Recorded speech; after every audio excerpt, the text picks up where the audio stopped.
Welcome back to NHL Tonight. This out of Tampa, where Victor Hedman was asked about Steven Stamkos' departure. He said it was tough. Obviously, we kept in contact a lot, but when it was July 1st and I realized he wasn't coming back, it was shocking, obviously. He is the best ever to wear the Lightning sweater. He had 500 goals, 1,000 points, 1,000 games, 2 cups, multiple awards, and being the captain for more than a decade. Hedman went on to say that the person himself, Stamkos, is going to be missed in the locker room and on the road, everywhere. It's going to be a lot different going into the locker room and not seeing him. I mean, we talked about Sidney Crosby earlier in the show and how strange it would be to think about him not with the Penguins. That is the same conversation with Steven Stamkos. It is going to be bizarre to see him in a Predator sweater and not with a lightning bolt on his chest. How does that affect the team? I'm sure you were part of teams where there were big free agent departures and you were like, oh, how are we going to get past this? No, very true. And for a guy like Stamkos, given the success, given the tenure, you know, the consistency in his production, and what a great vocal leader he was. This is a guy that was, for his time as a Tampa Bay Bolt, he was the standard bearer for this group, and a very successful group at that. The group, start to take on some of his identities as time goes on. So it is a difficult thing. We've seen a number of franchises go through this. It's not an easy thing, to Hedman's point, to kind of pivot from somebody like that just, you know, that wore that emblem so well for the time that he played with them. But I will say this at the end of the day, you know, take Hedman's comments, remarks at face value. They are incredibly accurate. At the same time, hockey is a results-driven business, and you find a way. It's so pressure-packed. The game comes at you so quickly.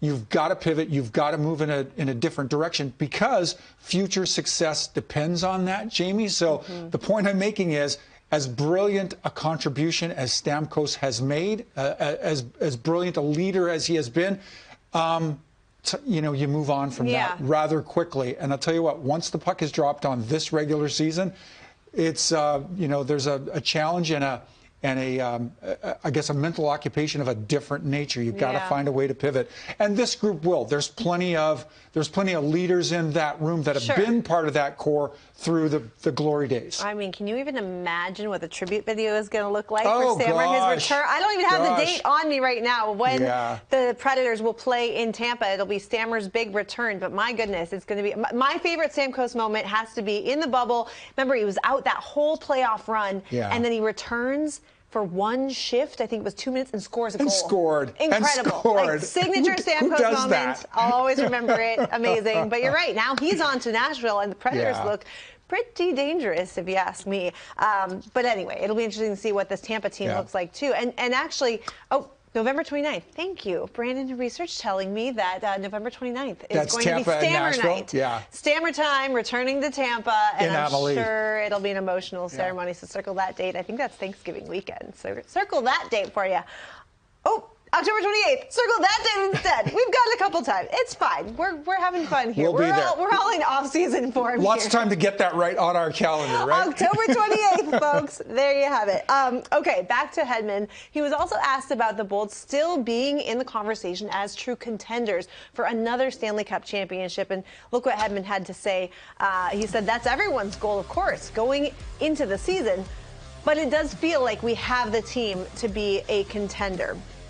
This is a really hard thing to do, right? Lose your captain, lose one of the core four, if you will, and still go back and try to contend. This team has been in the playoffs and had incredible success for so many years. Do you see them as a contender still?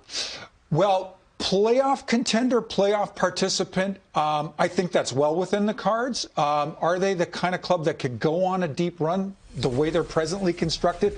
That's, to me, is a bit of a stretch as we sit here, you know, pretty much at the middle of September, waiting on training camp to open up.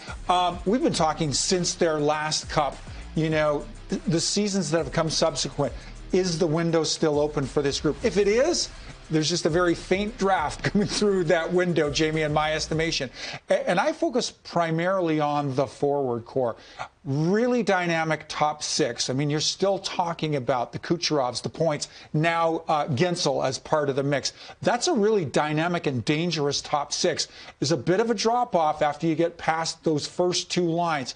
A capable decor, and here's the thing. Anytime you've got Vasilevsky, and if Vasilevsky's on his game, turning in a Vezina-like season this year, you know, you've always got a fighting chance, even the way this group is presently constructed. But to me, the bottom six forward core, that's where an important part of future success lives or dies. Yeah, I look at that Atlantic, and it's tough to put Tampa at the top because of the departure of Steven Stamkos and also Sergachev, right? I mean, we haven't even talked about his departure. No question about it. And that's a guy really, you know, cut his teeth in this organization, was, you know, limited to a fifth or sixth defender, you know, early stages of his career, but really has grown into a top two guy with wonderful defensive instincts and all kinds of offensive upside. A real boon to that Utah roster now that he's transitioned out. But no question about it, that's a significant subtraction.